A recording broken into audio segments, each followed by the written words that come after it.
الرابعة لمؤتمر المصريين بالخارج المنظم من قبل وزارة الهجرة. يسعدنا اليوم أن نلتقي بأحد رموز الجالية المصرية بالسعودية، المستشار المالي تامر بنة. أهلا بحضرتك معانا. أهلا بحضرتك يا فندم، وسعيدين بلقائكم وسعيدين بأهل مصر جميعا.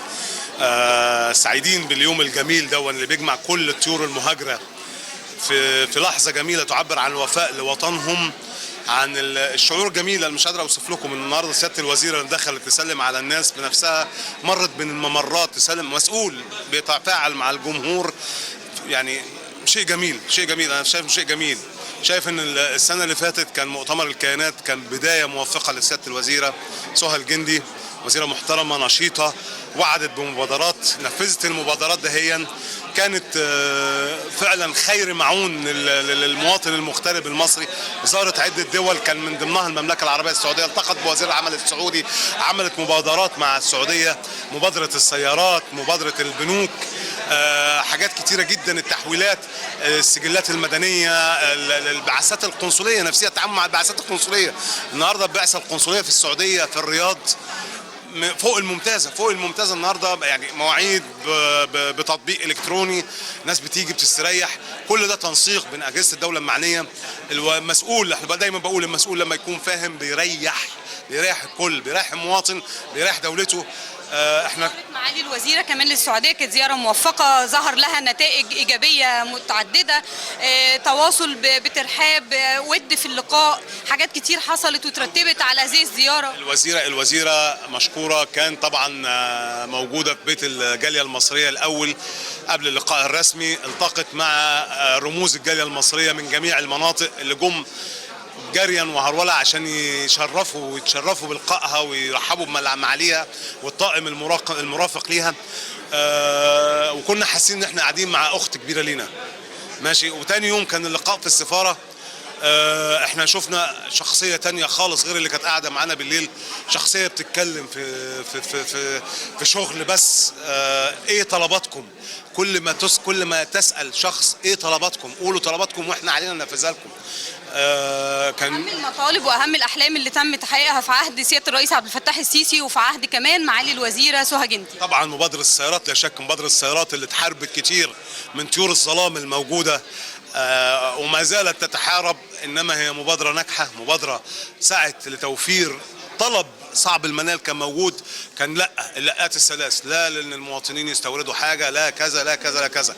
النهارده انا بدعم بلدي فعلا، بدل ما احط الفلوس في البنك ولا هتجيب لي حاجه والفلوس قيمتها بتقل، لا انا النهارده احطها في اصل ثابت وبجيبه.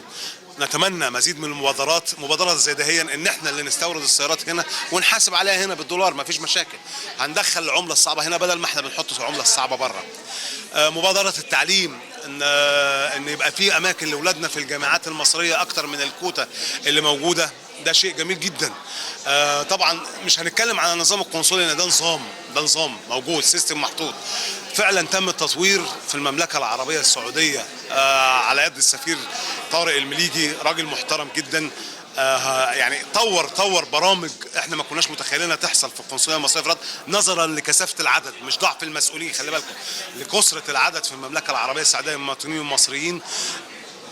اخترع آليات جديده، فكر بره الصندوق، فعلا طلع منظر مشرف ومحترم للمواطن المصري في السفاره المصريه بالرياض.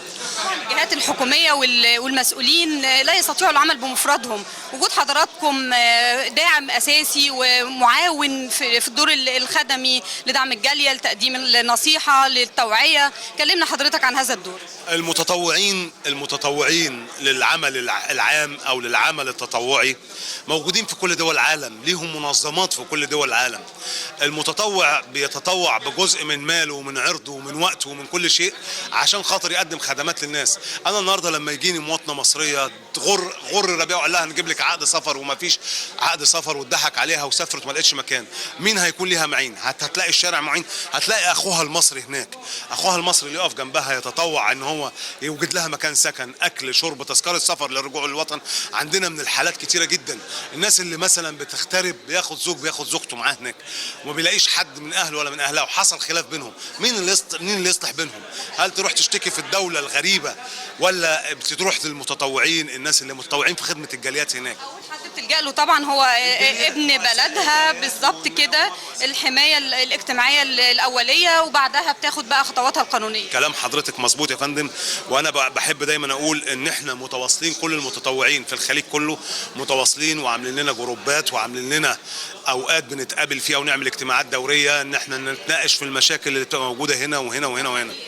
كإعلام كمان بنعرف أهم المشكلات اللي حصلت في المملكة من جروب حضراتكم الجميل اللي بنشوف من خلاله المشكلة وحلها. هو جروب رواد احنا انشأناه في سنة 2019